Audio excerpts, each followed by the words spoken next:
ఇలాంటి మరెన్నో వీడియోలు చూడడానికి like, share, subscribe and comment. ఈరోజు ఈ వీడియోలో సంత్ సేవాలాల్ మహారాజ్ జీవిత చరిత్ర గురించి తెలుసుకుందాము. సంత్ సేవాలాల్ మహారాజ్ బంజారాల ఆరాధ్య దైవము. అతని హిందూ ధర్మం గొప్పతనము బంజారాలకు తెలియజేయడానికి జన్మించిన మహానుభావుడుగా భావిస్తారు. 1739 ఫిబ్రవరి 15వ తేదీన ధర్మిణీయాడి రమావత్ భీమానాయక్ దంపతులకు మొదటి సంతానం సేవాబాయ అనంతపూర్ జిల్లా రాంజీ నాయక్ బిడారిలో జన్మించారు. నేడు ఆ ప్రాంతాన్ని సేవాగఢ్ అని పిలుస్తాము. ఈ సేవాగఢ్ గుత్తి, గుంతకల్ మధ్యలో ఉన్నది. 18వ శతాబ్దంలో బిడారీ రాజ్యంలో కరువు ఏర్పడినప్పుడు బంజారా సమాజానికి ఏకదాటిపై నడిపించడానికి ఒక మహాగురువు కావాలని సమాజం భావించిన సమయము. అదేవిధంగా బంజారా కులదేవతలైన సాతీ భవానీలకు గాను 6 భవానీలకు భగతులు ఉన్నారు. జగదాంబ మాత అయిన దండి మోరామాకు భగతు లేకపోవడం ఒకటి. అదేవిధంగా ఈ రాంజీ బిడారీ ప్రాంతంలో భీమానాయక్ గారు సంతానం కోసము 12 సంవత్సరంలో ఘోర తపస్సు చేశారు. భీమానాయక్కు ఒక వరం ఇస్తారు. నీకు ఒకవేళ సంతానం ఇస్తే మొదటి సంతానాన్ని జగదాంబ మాతకు శిష్యుడిగా నీ కుమారుడిని ఇవ్వాలని చెప్పి ఉన్నారు. 12 సంవత్సరాల అనంతరము నా కుమారుడిని జగదాంబ మాతకు అప్పచెపుతానని భీమానాయక్ గారు చెప్పారు. ఈ 3 కారణాల వల్ల సాతీ భవానీల వరం చేత జన్మించారు. సేవాబాయ వీరికి సేవాలాల్ అని నామకరణం చేశారు. సేవాబాయకు స్వయంగా జగదాంబ మాత మోరారామాగా పిలువబడుతూ పెంచి కొంతకాలం పోషించి విద్యలు నేర్పించింది. 6 నెలల ప్రాయంలోనే సేవాలాల్ కొండపైన చాముండేశ్వరి దేవతామూర్తులతో ఆటలు ఆడుకునేవాడు. సేవాలాల్ చాముండేశ్వరి అమ్మవారు ఆటలాడడం రహస్యంగా భీమానాయక్ గమనించి విచారిస్తే ప్రతిదినము అలాగే ఆడుకుంటామన్నాడు. పెరిగి పెద్దవాడైన సేవాలాల్ ఆవులు కాసేవాడు. తల్లి సద్ది కట్టిస్తే అది ఎవరికో ఇచ్చి ఆవుల వెంట అడవిలోకి పోయేవాడు. ఒక బంకమట్టితో రొట్టెలు చేసి తినేవాడు. ఈ విచిత్ర ప్రవర్తన తల్లిదండ్రులకు, తాండాలోని ప్రజలకు ఆశ్చర్యం కలిగించింది. సేవాలాల్ పెరిగి పెద్దగా అయిన తర్వాత జగదాంబ ప్రత్యక్షమై సేవాలాల్ని నాకు అప్పజెప్పమని భీమానాయక్ను అడుగుతుంది. అమ్మవారికి ఇచ్చిన వాగ్దానం ప్రకారం సేవాలాల్ అందుకు ఒప్పుకోడు. తల్లిదండ్రులు సేవాలాల్ను అమ్మవారికి అప్పగిస్తుంటే నేను శాకాహారిని, జగదాంబ మాంసాహారి కనుక ఆమెకు నేను ఎలాంటి జీవాలను బలి చెయ్యదలుచుకోలేదని అంటాడు. అప్పుడు మోరామా సేవాలాల్కు ఎన్నో కష్టాలను గురి చేస్తుంది. అయినా సేవాలాల్ చెల్లించడు. చివరకు తాండాలను కష్టాల పాలు చేస్తుంది. ఇదంతా సేవాలాల్ కారణంగా జరుగుతుందని తాండావాసులు తాండా రాజ్యం నుంచి ఆయనను బహిష్కరిస్తారు.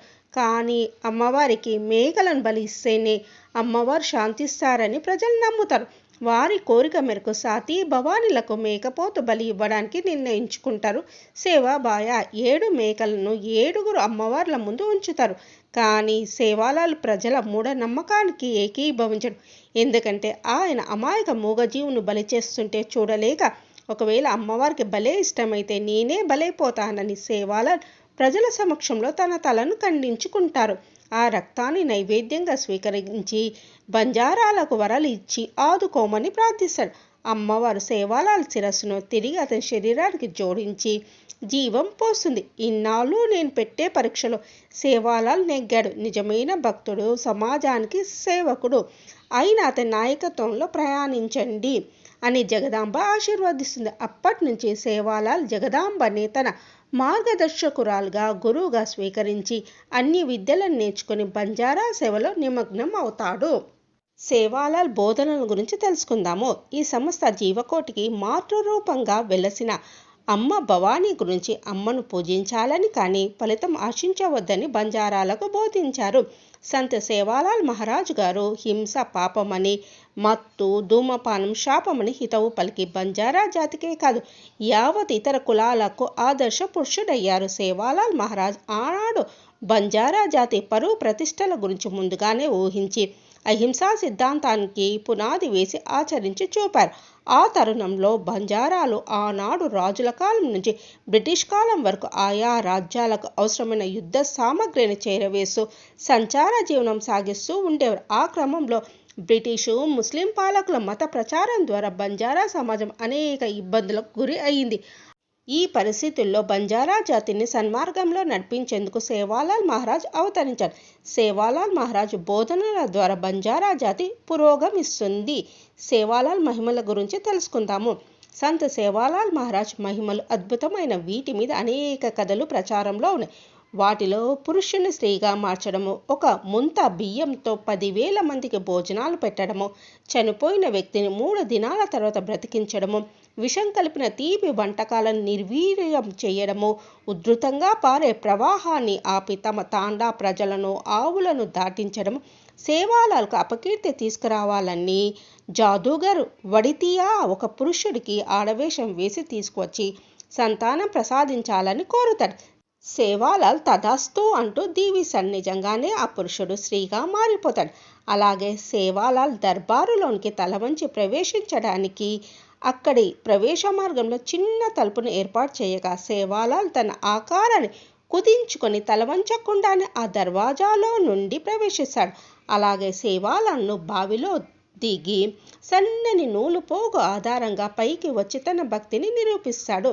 సేవాలాల్ మహారాజ్ ఉద్యమాల గురించి తెలుసుకుందాము. సేవాలాల్ మహారాజ్ ప్రజల మేలు కోరి అనేక ఉద్యమాలు చేశారు. వీరిలో పేరీ ఒకటి. ధర్మ ప్రచారం, ఆర్థిక సంస్కరణలు, మత మార్పిడులు అరికట్టడం, క్షాత్ర ధర్మాన్ని రక్షించడం మొదలైనవి. ఒకప్పుడు భారతదేశంలో ఆంగ్లేయులు, మొహమ్మదీలు పాలించేవారు. ఆ సమయంలో తాండా రాజ్యంలో ఉన్నటువంటి బిడారీ వ్యవస్థ ఆగిపోవడంతో ఈ ఆంగ్లేయులు నవాబులు కలిసి భారీ మత మార్పిడిలను కొనసాగించేవారు. ఆ సందర్భంగా అనేక మంది హిందూ బంధువులు, బంజారా బంధువులు మతం మారేవారు. తాండా రాజ్యంలోని ఒకానొక గాంగూడియా సహకారంతో అనేక మంది బలి అయ్యారు. ఆంగ్లేయులు, మొహమ్మదీలు ఇచ్చే సొమ్మును తీసుకొని బంజారాలను ఇబ్బందులకు గురి చేసేవాడు. ఇది తెలిసినటువంటి సేవాలాల్ మహారాజ్ వాడిపై యుద్ధం చేసి వాడిని వధించాడు. ఇదంతా మనకు వ్యతిరేకంగా జరుగుతుందని భావించిన నవాబులు, ఆంగ్లేయులు ఇంకా అనేక ఇబ్బందులకు గురి చేశాడు. అప్పుడు సేవాలాల్ క్షాత్ర ధర్మము పాటించాడు. అంటే క్షత్రియుని కర్తవ్యం అంటే యుద్ధం చేయడమే ధర్మం. తాండా రాజ్యానికి హాని కలిగినప్పుడు వారు చేసిన పోరాటం సందర్భంగా ఆంగ్లేయుల్లో ఎన్నో పోరాటాలు చేశారు. సేవాలాల్ మహారాజుతో ఆంగ్లేయులు, నవాబులతో ఒక ఒడంబడిక కూడా కుదిరింది. దేవాలయం అంటే తాండా, తాండా అంటే దేవాలయము. తాండాలో అందరూ ఉండేది భక్తులు. కాబట్టి మా తాండా రాజ్యంలో ఉన్న దేవాలయంలో మీరు మత మార్పిడి చేయకూడదు అని చెప్పి ఒక నిషేధం చట్టాన్ని తీసుకొచ్చాడు. అప్పట్లో ఆంగ్లేయులు ఒప్పుకున్నారు కూడా. ఇవన్నీ సాధించారు. సేవాలాల్ మహారాజ్ క్షాత్ర ధర్మాన్ని ప్రకటించినప్పుడు దేశంలో నష్టం వాటిల్లుతుంది, అనేక మంది చనిపోతారనే భయంతో ప్రజలందరూ మేరా మా జగదాంబ మాత వద్దకు వెళ్ళి విన్నవించుకోగా సేవాలాల్ ఒప్పుకోడు. ఈ యుద్ధం ఆపుటకు అనేక ప్రయత్నాలు చేసింది. చివరికి ఒక ప్రయత్నం చేసి క్షాత్ర ధర్మాన్ని ఆపుటకు సేవాలాల్ మహారాజ్ వద్దకు వెళ్ళి, సేవాలాల్ మీరు పెళ్లి చేసుకోండి, ఒక మంచి కన్యను తెచ్చి మీకు వివాహం చేస్తాను అని నీవు నీ కుటుంబము నాకు సేవలు అందించవచ్చు అని సేవాలాల్ని కోరుతుంది. జగదాంబ మాత చెప్పిన మాటలు సేవాలాల్ ఒప్పుకోడు. నేను పెళ్లి చేసుకోను అని చెప్పి కరాఖండిగా చెప్పడంతో వేరే మార్గం లేక మేరామాత బ్రహ్మం వద్దకు వెళ్ళి చెప్పుకుంటుంది. బ్రహ్మ వద్దకు వెళ్ళినప్పుడు సేవాలాల్ తన యొక్క పార్థివ శరీరాన్ని అన్నదమ్ములకు అప్పజెప్పి ఒక వేప మట్టలపై పడుకొని తన పార్థివ శరీరాన్ని వదిలి బ్రహ్మలోకం వెళ్తారు. భక్తులు కోరిన ప్రకారంగానే మనం వరాలు ఇవ్వాలి.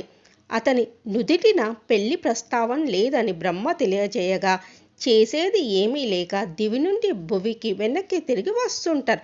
తిరిగి వచ్చే క్రమంలో జగదాంబామాత ఆంగ్లేయుల కూతురైన మేరీ వద్దకు వెళ్ళి సేవాలాల్ చనిపోయాడు అని పురమాయిస్తుంది. మేరీకి సేవాలాల్ గల సంబంధం ఏమిటంటే ఆంగ్లేయ అధికారి కూతురు సేవాలాల్ వారిని ఎక్కువగా ప్రేమించింది. అప్పుడు మేరీ సరాసరి సేవాలాల్ యొక్క తల్లి ధర్మిణీబాయి వద్దకు వెళ్ళి నీ కొడుకు మరణించాడు అని చెప్పగానే దుఃఖంతో ఆగలేక ధర్మిణీబాయి పార్థివ శరీరం దగ్గరకు వచ్చి ఆ శరీరాన్ని ముట్టుకుంటుంది. అన్నదమ్ములు ఎంత నివారించినా ఆమె వినలేదు. ఆ శరీరం మలినం అవ్వడంతో భువి నుండి వస్తున్నటువంటి తన ఆత్మ అందులో ప్రవేశించలేక తన పార్థివ శరీరాన్ని వదలవలసి వస్తుంది. ఆ సందర్భంగా అందరూ బంధువర్గం అంతా కలిసి తన పార్థివ శరీరాన్ని పారాగఢ్ తీసుకెళ్లి దహన కార్యక్రమాలు చేశారు. చివరిసారిగా సేవాబాయ ప్రత్యక్షమై అనేక బోధనలు చేసి సత్యలోకం చేరుకుంటారు. బంజారాల ధర్మ గురు సేవాలాల్ మహారాజ్.